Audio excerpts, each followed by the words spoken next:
The nature and the course of the infection, no, yung mycoplasma pneumoniae, is so mild to the point that a lot of those patients na merong ganitong klaseng pneumonia are not in the hospital, not so severe to the point na talagang naglalakad lang, and it's a self-limited type of a bacterial infection.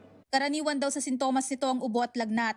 Dahil self-limiting infection ng walking pneumonia, kadalasan hindi na kailangan ng treatment o gamot para gumaling dito. Matagal na rin daw ang sakit na ito at ngayon lamang nabigyan ng pansin dahil sa surveillance efforts ng DOH. Pero kahit na mild lamang ang infection, diretso pa rin daw ang monitoring lalo na sa vulnerable sector. We need to monitor pa rin, no, sa mga dami ng natamaan sa mga influenza-like illness kasi there will always be a really small percentage of the population sa kagaya ng binanggit mo, yung mga vulnerable population that will go into severe and can be hospitalized.